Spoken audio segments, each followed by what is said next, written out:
Habari za wakati huu ndugu mpenzi mtazamaji na mfuatiliaji wa channel hii. Jeshi la polisi Tanzania limevunja ukimya na kutoa taarifa rasmi kuhusu sakata lililozua gumzo kubwa mitandaoni, ambapo ni Damul Masumbe Nyakailo ambaye anashikiliwa na polisi Chang'ombe baada ya madai kwamba alikuwa ametekwa na watu 7 nyumbani kwake Mburahati. Polisi wanasema Damul hakutekwa, alikamatwa kwa tuhuma za uhalifu. Hii ni moja ya visa vinavyoendelea kuzungumziwa sana na utekaji nchini na inakuja wakati wa mvutano mkubwa wa kisiasa. Kulingana na taarifa iliyotolewa na kamanda wa kanda maalum ya polisi jijini Dar es Salaam, Damul Masumbe Nyakailo alikamatwa Jumamosi Mei 2 mwaka 2026 majira ya saa 3 asubuhi maeneo ya Mburahati jijini Dar es Salaam.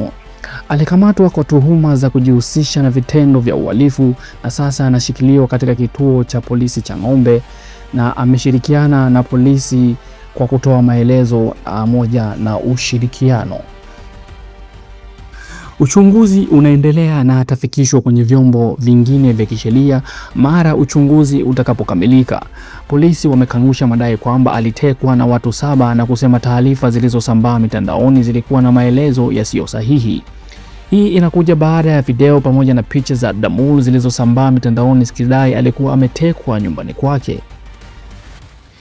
Madai ya utekaji, yani abduction, yanamaanisha mtu kuchukuliwa bila kibali cha sheria na bila kujulikana na mamlaka. Lakini polisi wanasema hii ilikuwa operation rasmi ya kumkamata kwa tuhuma za uhalifu. Hii inaonyesha pengo kubwa la taarifa kati ya polisi pamoja na umma na hivyo kuzua au kuzaa tetesi na wasiwasi. Damul Masumbe Nyakailo ni si mtu wa kawaida, anajulikana katika duru za kisiasa pamoja na mitandao. Madai ya utekaji wake yalizua hisia kali kwamba huenda yeye ni miongoni mwa watu wanaolalamikiwa kutekwa au kutoweka kwa sababu za kisiasa. Polisi wanasema kesi yake inahusu uhalifu na si siasa. Kwa miaka kadhaa kumezuka malalamiko mengi ya kutoweka au kutekwa kwa watu, hasa wanaopinga serikali au wanaohusika na siasa. Baadhi ya visa vimekwisha na watu kurudishwa, wengine hawajulikani mpaka leo. Kesi hii inaongeza shinikizo kwa polisi kutoa uwazi zaidi katika operesheni zao. Taarifa za mitandao zilisambaa haraka na kuwa utekaji na hivyo huongeza wasiwasi wa umma. Polisi wamejaribu kurekebisha taarifa lakini imechelewa kidogo na tayari imesababisha mjadala mkubwa. Hii inazidisha wasiwasi kuhusu usalama wa raia na jinsi polisi inavyofanya operesheni zake. Kila kesi ya utekaji inayotokea inaharibu imani ya umma katika vyombo vya usalama. Inatoa changamoto ya kuwa na uwazi zaidi. Taarifa za polisi zinapaswa kutolewa haraka ili kuzuia tetesi. Kesi kama hii inatumika kama ushahidi wa madai ya ukandamizaji wa kisiasa. Uwazi na uwajibikaji wa polisi ni muhimu sana. Ikiwa raia wanaogopa kutekwa au kukamatwa bila taarifa, bila utaratibu, uhuru wa kujieleza na kushiriki siasa utapungua. Polisi ina haki ya kumkamata mtu anayetuhumiwa kwa uhalifu. Hata hivyo, mchakato lazima uwe na uwazi wa kufuata sheria. Kumkamata mtu na kumshikilia bila kutoa taarifa za haraka na wazi kunazua mashaka na kuongeza tetesi za utekaji. Kesi hii inaonyesha tatizo kubwa la imani. Kila tukio kama hili linachochea hofu na migawanyiko. Serikali pamoja na polisi zinapaswa kuboresha mawasiliano na umma ili kuepuka taswira ya utekaji wa kisiasa. Polisi inatakiwa iweke utaratibu wa kutoa taarifa rasmi ndani ya masaa 24 kila linapomkamata mtu mashuhuri. Mahakama na vyombo vya usalama vihakikishe kila kukamatwa unafanywa kwa mujibu wa sheria na kutoa haki ya kisheria.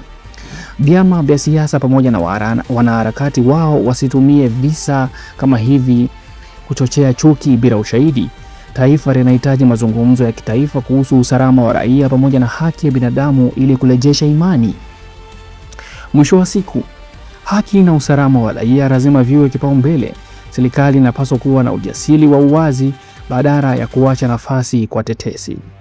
Jeshi la polisi limethibitisha kumshikilia Damul Masumbe Nyakailo kwa tuhuma za uhalifu na limekanusha madai ya utekaji. Kesi hii inaendelea na inahitaji kushughulikiwa kwa uwazi na haki. Tanzania inastahili usalama wa raia pamoja na polisi inayofanya kazi kwa uwazi na uwajibikaji. Je, ndugu mpenzi mtazamaji na mfuatiliaji wa chaneli hii, nini maoni yako kuhusiana na tukio hili la kukamatwa kwa huyu Masailo ambaye anaonekana kuwa alikuwa ametekwa kwa taarifa zilivyokuwa zinatoka awali, na sasa hivi polisi wanakuja kutoa tamko kwamba wanamshikilia. Hii ikiwa ni baada ya siku kama 2 baada ya kutokea taarifa hizi za kuwa kuna mtu amekamatwa ametekwa na watu 7, ambao polisi wanakuja kuthibitisha kwamba huyu mtu tunamshikilia. Je, huu utaratibu wewe unauonaje? Nini maoni yako kuhusiana na sakata hili? Je, ni haki kufanya hivi au kuna kitu wewe unahisi kinatakiwa kirekebishwe na jeshi la polisi ili mambo kama haya na taarifa za uongo zisizidi kusambaa bila uthibitisho? Tuachie maoni yako kwenye comment hapo na utuambie wewe una maoni gani kuhusiana na haya yanayoendelea hivi sasa nchini Tanzania.